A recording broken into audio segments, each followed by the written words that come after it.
Morning, Wayne. Morning, Keyshawn Johnson. What's happening, Skip? How are you, sir? Good, man. Morning, Duck Boat Paul. Still celebrating. Still celebrating. Listen, the ring that he won for his son. This is till next June, Skip. Yeah, I know. Next June, you I understand? I give you that. Do you understand? You won the right. You got 12 more months. I got 12 more months of this. Yeah, way to go. All right, we have so much basketball to discuss on July the 18th. It's supposed to be football time now, but it's all basketball all the time. We will get to Caitlin Clark. We will get to Team Gold in just a couple of minutes, but glory be Bronny James. Had his best game as a pro last night, finally, as the Lakers finally won a Summer League game with the late rallies. So, Paul, what impressed you the most about what you saw from Bronny last night? You know what impressed me the most, man? He came out confident, Skip. Like, he just came out and just ripped that first jumper, didn't he? I didn't see it. We were still on the Caitlin game on ESPN, Man, so I had to see the replay of it. Man, he came and just ripped that jumper right out the gate. And I was just like, all right. Because usually when you're in a little slump, you get kind of hesitant. And the one thing I did say is, like, you got to get your confidence going. I don't care if you go out and miss the next 100 shots. Take them. You know, you can't shy away from it, what's going on, the media attention. It's going to be what it's going to be. So just go out there and play with confidence, because this is what Summer League is all about. And like I said, I don't put real stock in the Summer League too much. A little bit. Right now, it's about developing your mental. It's about developing your mindset, your approach to the game. It's about, you know, developing your game, but, like, you're supposed to come out here and gain confidence. This is where you gain confidence, a mindset to what you're going to take to the next level. And so for me to come out there and see him, you know, not hesitate, play with confidence, and I like what they did with him. They put him, I said, listen, stop putting him in the corner, first of all. If you want him to have any kind of, you know, success, you know, I think I look at him more of a slasher-type player than a spot-up shooter, which he has to eventually develop if he wants to play a role in the NBA. So they got him off a couple dribble handoffs, and then once he saw the one shot go in, it was like, sometimes that's all it takes, Skip. I had nights where I couldn't throw a rock in the ocean. I just got a free throw, and I just seen the ball go in one time, and that can get you going. And so hopefully this is something he could kind of build on. But what I would like to see is him contribute more in other areas, because there's going to be nights you're not going to get the ball as much. Your shot's not going to be falling. So I'd like to see a little more in the rebounding category, maybe somehow make some plays, get some assists, and, you know, on nights to where his shot is not falling. But for the most part, I'm glad to see him keep his head high, chest out, is what I like to teach my kids, you know, remain confident. And stepped up and had a solid game yesterday. So I'm happy for that. You know, you look at it, Skip, and I told you that they was going to, Paul said they're going to put some stuff in play for him to be able to get open and get some shots. They're going to draw it up however, dribble handoffs, whatever you want to call it. But if you look at it, Skip, it's like the package that they put together for him. Day one, we want you to just shoot if you make it. If you don't, you don't. Shot it 9 times, only I think dropped 1. Second time, we don't want you to shoot it all. We just want you to play defense. Play defense, put it together. Yeah. So now when you talk 3 times. 3 times. So now when you talk, Paul, about other things, if you look at his box scores in those other games, those other things were there. He was rebounding, he was assisting. He was. So now you look at this game, we're going to draw some stuff up for you to get you off, to have you dribble handoffs. Now we want you to take some shots. Don't worry about playing, rebounding, and assisting.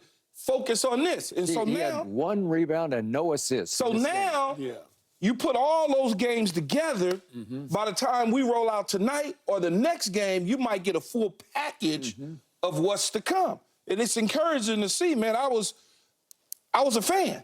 You know what I'm saying? Like, I'm happy because I saw what I wanted to see, what I said to you and Rachel yesterday. I want to see a basketball player. A basketball player. I agree. Make me believe you can actually play. Yeah. You know? I agree. And that happened for me yesterday. It really did. I tweeted at halftime, I finally saw ... a basketball player. I like that. He looked like he belonged out there and that he was comfortable in his own skin. And the first 4 games, I wasn't sure about that. Yeah. The first thing I loved about last night was he agreed to be mic'd up for ESPN. That showed me he was comfortable enough that he could come out and be Bronny, not LeBron James Jr. You know, because that hangs over his head. But if he can just be Bronny, just this kid named Bronny, forget about the last name, just the first name. He's just Bronny. And we got to hear him on the bench, hear him in the huddles, hear him calling out some defensive strategy on the floor. And it seemed to bring him out of his shell a little bit where he was more comfortable. He was more outgoing. He's got a really, really good personality.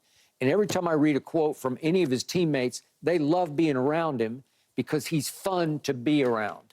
And the fun started to leak into his basketball playing last night because he just looked like he was having a little more fun than he had in those first 4 games. Okay, now let me get this off my chest. He played a grand total last night of 23 minutes and 38 seconds. And in the fourth quarter last night, he played a grand total of 5 minutes and 26 seconds. That's wrong. That is absurd to me, and I don't get the point because we all agree, you guys have been banging the table on this, he just needs reps, man. He just needs dribbles and possessions and playing basketball. Yeah. Why? Okay, look what they did in the fourth quarter last night of a game that got close. They play that kid Sean East II. He's out of Missouri, undrafted, and they play him 7 minutes and 50 seconds of the fourth quarter because he started the game. That's okay, fine.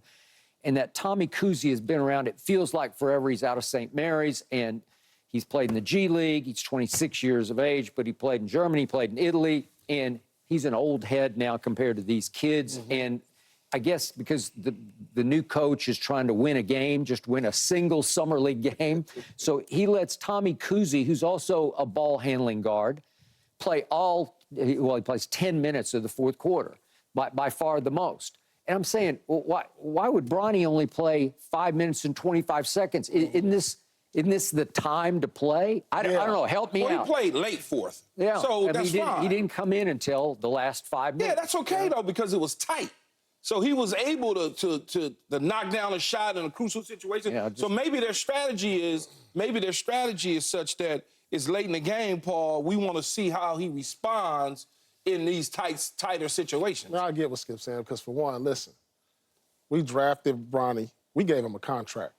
He need to be playing all the minutes. Just like if you played him the whole game, I'd be fine with it. Yeah, you're right. Like, these other guys don't matter on the team, really. Yeah. You know, you know they're going to want to look at him. Ain't nobody else getting looked at out here except for Connect and Bronny in the Summer League. Yeah. None of these guys will make the Lakers roster.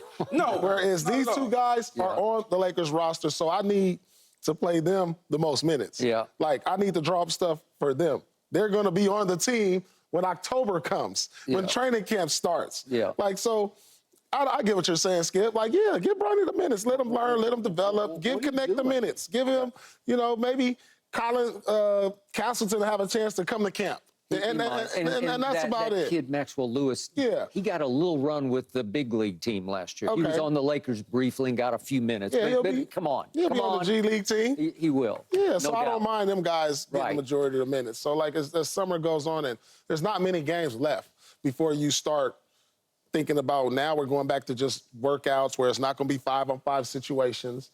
Maybe you might go to the Rico Hines workouts at UCLA this summer. That'll be good for Bronny. Yep. You got to put him in these situations to where he's getting the minutes, he's getting the reps, he's gaining his confidence. And but I like exactly what I saw yesterday. And like you and Keith said, you just want to see a basketball player. Yeah, not just a guy standing in the corner, putting him in situations where he can thrive. Just for perspective, just for the record, Dalton Connect did not play last night, which freed up a couple of shots for Bronny. It felt like he felt like he was, more empowered to go ahead and shoot the basketball. Yeah, sometimes that happens because, like, in my case, I remember my younger days, like, I played with Antoine Walker, so, like, with games, if he sat, I felt like I had the juice now. Yeah. Like, all right, it's my night. Like, I can see that because Dalton Connect has been the guy.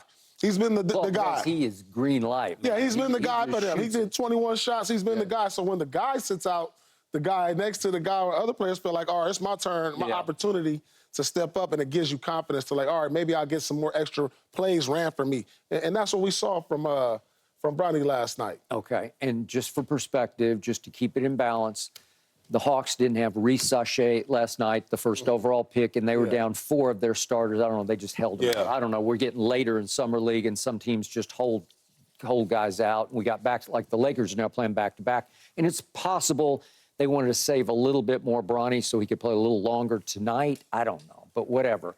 Okay, let's look at the shots that Bronny did make last night, including that first one, which was to Paul's point, the key one, man, because he came off a little pick and just ripped a mid-range jumper. Yeah. If we have these, here we go. Came off the dribble handoff, boom. Here we go. And he goes straight up. That looked good to me. Right out the gate. That looked like the mechanics are there. We never said nothing like. There's certain guys you look at and you say, how does that even go in? Yeah. Like, he got good mechanics. That worked. Yeah, that worked. Yeah. Yeah, attack the rim, get some dribble handoff. You see these Okay. the motions they're putting him in now. He's not just standing in the corner. Now you got somebody Here's the shot. who can make a play for him. Okay, that tied the game with 3.5 minutes left. Here we go again. Yeah, this is the first shot. That's the so That was sweet. yeah, they put him in action to where he can throw. He's not like look now That was just a loose ball. loose ball. Yeah, but he's being active. Yeah. But he's being active. He was. So we like that. A little of dad there, just a little. See, Skip, you say I that, can't you help can't it. do I that. can't help it. You did service A now. little bit. Okay, so I want to fixate and focus on that last three-point shot. That's Bronny James to me. I saw him make them in the fourth quarter of the McDonald's All-Star game against high-level competition. That's what that young man can do, where he's in the corner and he got it and he shot it like he meant it. And it was a big shot because it did tie the game. And I've said from the start, that kid's got clutch gene in him. He will take and make those big shots. And I do not doubt that he will make some of those kind of shots for the Lakers alongside him.